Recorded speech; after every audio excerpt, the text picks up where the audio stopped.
painting the unknown. Imagining the future.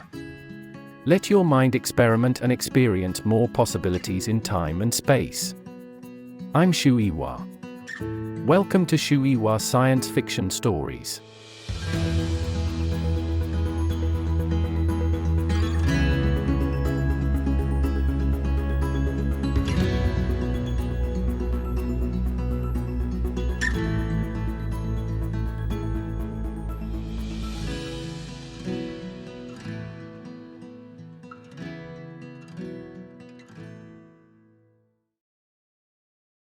Two years later, Ye Wenjie is working in the Greater Khingan Mountains, an isolated forest in Inner Mongolia.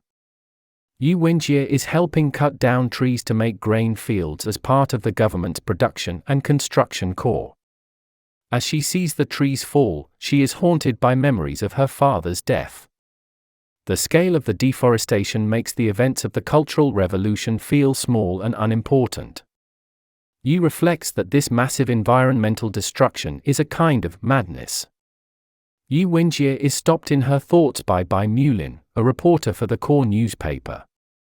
Mulin points to the rings on the trees, asking the workers to think about how much history they have just cut down. Most of the other workers do not care, but Bai recognizes a kindred spirit in Ye Wenjie. They share a sadness that this once fertile region has become a barren desert. Bai tells Wenjie about an American book known as Silent Spring. The book is considered reactionary, but certain government officials, like Bai, have been allowed to read it. Bai explains that Silent Spring has inspired him to write to the government in protest of its environmental destruction. He then lends the book to Ye Wenjie, warning her to be careful with it. As Ye Wenjie reads the book, which is about the damaging effects of pesticide use, she begins to believe that human beings are fundamentally evil. Eventually, she decides that humanity can never have a moral awakening of its own accord. Instead, it must depend on some outside force to wake up to its own evil. After finishing the book, Ye returns it to Bai at his home near Radar Peak. Though Radar Peak is ostensibly a military base, it is actually much more mysterious. There is a giant antenna on the top of the mountain, and when the antenna is extended, animals panic and humans fall ill. Sometimes, even the weather itself changes. Radar Peak is also heavily guarded, and the people in charge have great power within the communist government. Bai shows Ye the letter he plans to write to the Chinese leaders in Beijing. Ye thinks the letter is beautiful, so when she notices how much Bai's hands are shaking, she agrees to copy it down for him. While she writes, Bai wonders how someone as highly educated as Ye, who trained as an astrophysicist, can just throw away her skills in a place like the Greater Khingan Mountains. Ye feels a moment of comfort with Bai, and it is the first time she has felt comfort since her father was killed. But then she leaves his house and is confronted again by the steel glint of the antenna on Radar Peak. 3 weeks later, Ye is called in to meet with Director Zhong, who runs the Division Political Department of Inner Mongolia. Zhong shows Ye Bai's letter to the government, and he accuses Ye of writing it herself. He then explains that since this letter is considered to go against the principles of the Cultural Revolution, Ye will be severely punished. Ye tries to clarify the situation, but she quickly realizes Bai has framed her, and that she is helpless to defend herself. Though Bai had not initially intended to frame Ye, only doing so when he realized he was going to face punishment, his actions will have tremendous import. Historians would often write about the impact of this 1969 exchange. Still, Bai lived the rest of his life in relative normalcy, eventually moving to Canada and dying of lung cancer. He never acknowledged or apologized for what he had done to Ye. Ye is transported to a women's prison, in part because, by birth and family background, she is already considered politically suspect. In the jail, Ye is interviewed by a beautiful, seemingly kind young woman named Cheng Lihua. Cheng believes that Ye is merely confused because she has read too many books. Cheng then presents Ye with a document to sign, but Ye, not yet trusting Cheng's kindness, insists on reading the document first. The document is all about Ye's father, Ye Zhitai, and worse still, the source for the report is Ye Wenjie, Ye's younger sister. Wenjie is a deeply passionate Red Guard, to the point that she has even incriminated her own father. As Ye reads on, she realizes that the report is about her father's involvement in the mysterious double bomb project of 1964. If Ye signs the document, it will be used to torture or even execute her father's former colleagues. With this in mind, Ye refuses to sign. Cheng explains that if Ye signs the document, she will be let off the hook for supposedly writing Bai's letter.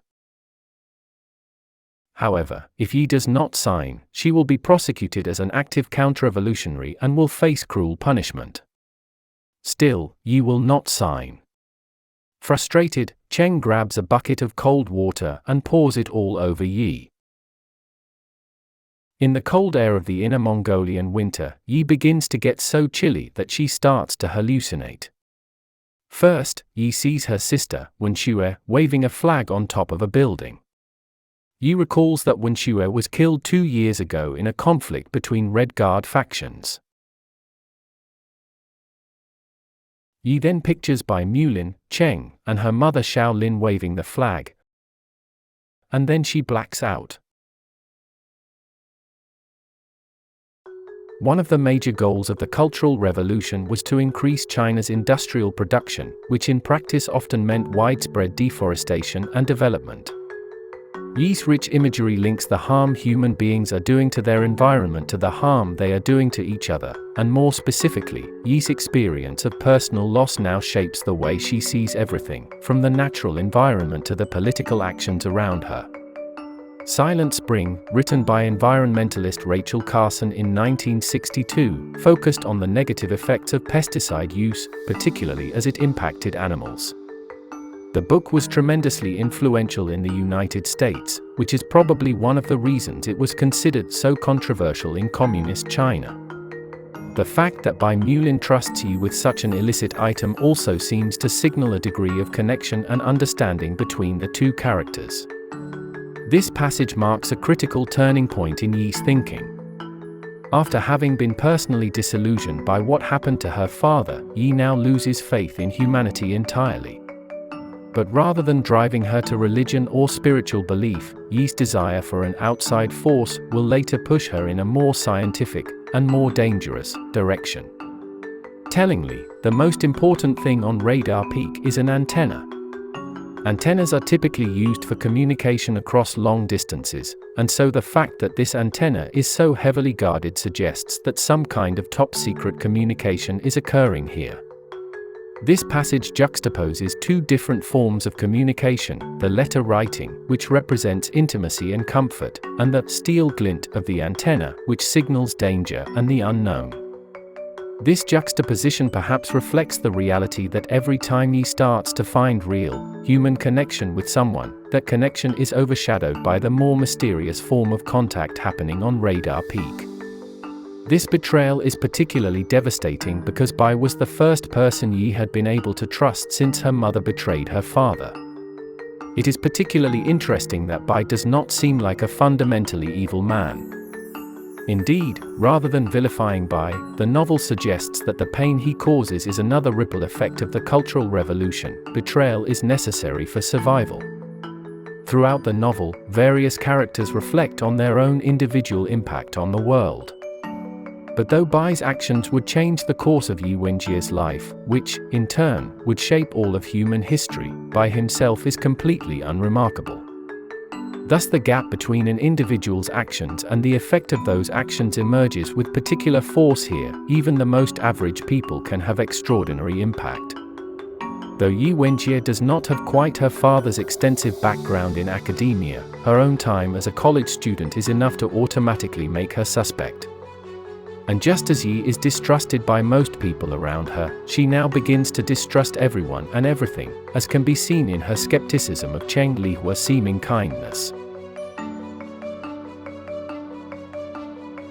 In addition to being betrayed by her mother Shaolin, Ye now comes to terms with the fact that her younger sister also abused her family's trust by giving private details to government investigators. Though Ye does not seem to care very much for her father's former colleagues, she is so disgusted by her sister's behavior that she will not sign the document. Once again, Ye's fundamental distrust of humanity is confirmed. Though Cheng Lihua initially appeared to be warm, she is now, quite literally, icy. This moment also illustrates the casual brutality that was so prevalent during the Communist Revolution. Though she is never explicitly named, it is now clear that Ye Wenjie is the passionate teenager from the very first scene. But rather than mourning her sister's loss, Ye Wenjie sees her as merely one of the many figures, alongside Bai and her mother, who have broken her trust terribly. Not for the last time, Ye's various traumas begin to blur together into a narrative about humanity as a whole.